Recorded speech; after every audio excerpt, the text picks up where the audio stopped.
The Interstellar Academy of Voss Prime closed its gates at the 20th bell. Most students shuffled back to their dormitories in clusters, Solarians humming softly to calm their bioluminescent skin, Trekkari curling their 6 limbs inward for warmth, Uvari floating lazily above the stone path. But Lyra Vera walked alone. She always walked alone at night. Not because she had no friends.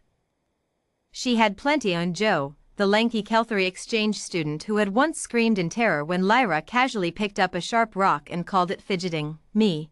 A quiet Solarian girl who had fainted upon learning that humans slept with their eyes closed and could not detect predators in the dark. New York, a fierce Trekkari cadet whose entire species considered a bruise a near-death experience, and yet who had come to Lyra's dormitory one evening to study, only to find her roommate doing push-ups after fracturing her own wrist to keep it from stiffening. Lyra walked alone because she liked it. She liked the cold. She liked the silence. She liked the way the twin moons of Voss Prime cast long shadows across the cobblestone, and how the dark felt like a blanket rather than a threat. She did not notice the 6 shapes that peeled away from the shadows behind the eastern gate. But she heard them. Commander Zarek Thorn of the Nhar Collective had hunted on 14 worlds. He had taken down beasts that could shatter Durasteel with a single swipe. He had survived the sulfur jungles of Mech 4, the frozen wastes of Dorvan's Reach, the boiling tar flats of the Unnamed Belt. He was famous, in certain underground circles, for something far more specific. He hunted sapient species for wealthy collectors who wanted trophies that could once beg. Tonight's target, a human female, approximately 1.7 meters in height, enrolled at the academy under the name Lyra Vera. Origin, Earth. Classification, Class 9 Deathworld organism. Zarek had laughed at that classification when the briefing file was handed to him. Class 9, he had repeated, snorting. She looks like prey. His crew Day, his explosive specialist, Hai, his tracker, Wa, his interrogator, 2 others whose names wouldn't matter before morning, had laughed with him. They weren't laughing now. Hai had his scanner out. The girl's heat signature moved ahead of them at a steady, unhurried pace. She doesn't know we're here, he whispered, his voice carried through the calm bead in his mandible. Clean approach. No deviation. Zarek signaled. They spread out. Standard encirclement pattern works on every prey species. Biological, psychological. Prey panics when surrounded. Prey freezes. Prey runs in a predictable direction. You take them down in the confusion. They had used this pattern on a Uvari noble last season. They used it on Lyra Vera now. She stopped walking. Zarek felt a pulse of hunter's excitement. She sensed something. They always do, right before. She turned around. Not with fear. Not with the trembling, wide-eyed jerk of a prey animal detecting danger. She turned around the way you turn around when someone calls your name at a market. Calm. Curious. Almost bored. Her eyes moved through the darkness and she found each one of them in the span of 3 seconds.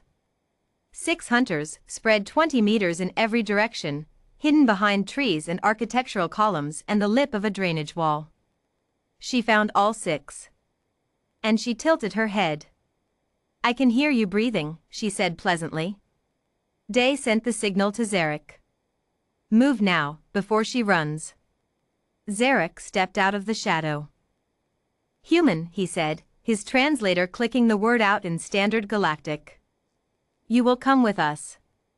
Quietly. Lyra Vera looked at him the way Joe sometimes looked at her calculus homework, mildly inconvenienced. No, she said. Zarek blinked. In 14 worlds of hunting, no one had ever simply said no. There was always a scream, a plea, an attempt to bargain, to run. She put her hands in her pockets. Walk away, she said, and I'll pretend this didn't happen. Zarek laughed. He couldn't help it. He was 3 times her mass. He had 6 armed professionals surrounding her. She had hands in her pockets. "Take her," he said. Hai came from the left. He was fast. Nahar trackers were built for short burst speed, capable of reaching a target in under a second from 10 meters. He crossed the distance. He did not reach her. What happened next, Zarek would struggle to explain to the medical team that found him at dawn, partially buried in a maintenance ditch, with 3 cracked ribs and a dislocated shoulder he did not remember receiving. The girl moved. Not fast, not by Nahar standards. She wasn't supernatural. She wasn't enhanced.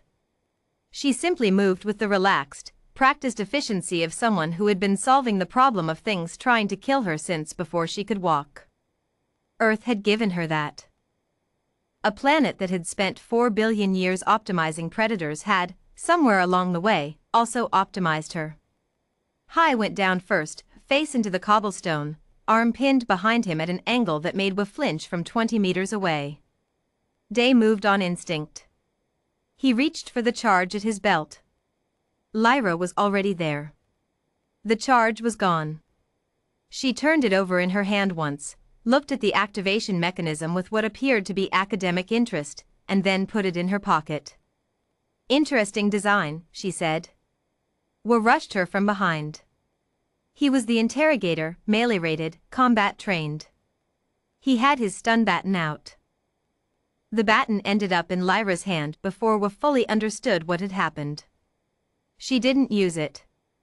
She just held it and looked at him. "Sit down," she said. Wa sat down.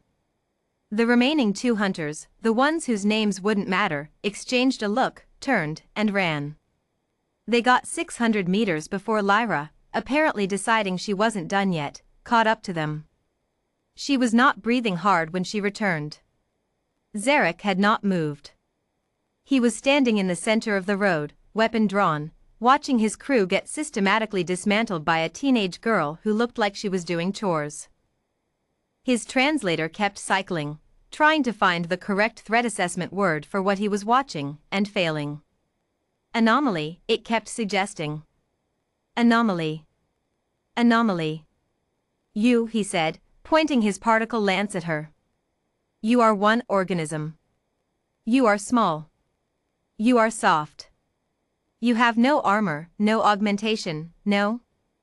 "I have calcium-reinforced skeletal structure," Lyra said, rolling her wrist absently, "enough slow-twitch muscle fiber to outlast anything on this planet in a sustained chase, and a nervous system wired to operate in high-stress situations without shutting down." She paused. "Also, I haven't slept in 31 hours and I have a biochemistry exam in the morning, so I would really like this to be over." Zarek fired. It wasn't cowardice. It was survival instinct. The particle lance discharged at center mass, point-blank range, the kind of shot that ended arguments permanently. She wasn't there. She had moved sideways, stepped into his firing line, inside the weapon's effective range, and the blast went wide. The lance ended up somewhere behind her. His wrist was bent at an angle that sent white-hot pain all the way to his shoulder. He hit the ground. She stood over him, not unkindly. "I'm going to go back to my dorm now," she said. "I'm going to sleep for 4 hours, study for 2, and take my exam. When I come back, I'd appreciate it if you and your people weren't here." She reached into her pocket and set Day's charge on the ground beside him, deactivated. "Don't litter on campus," she added. By sunrise, every hunter had disappeared. Academy security found the scene at dawn, 6 beings from 3 separate species, all with varying degrees of impact trauma, all mysteriously reluctant to explain what had happened or who had done it. Zarek Thorne, when pressed for a statement, said only that they had encountered an environmental hazard and would be filing no complaint. The report was logged and promptly lost in a bureaucratic archive.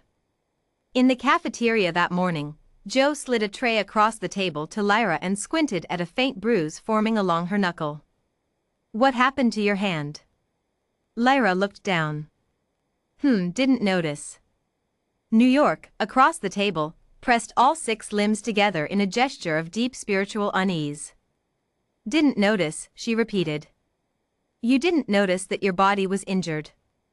It's minor. Me put her head down on the table and made a sound like a very small engine failing. Lyra ate her breakfast. Outside, the twin moons of Voss Prime were setting, and somewhere across the academy grounds, 6 hunters were very quietly packing their things, never to return. Earth had sent a girl to study among the stars. The stars were still learning what that meant.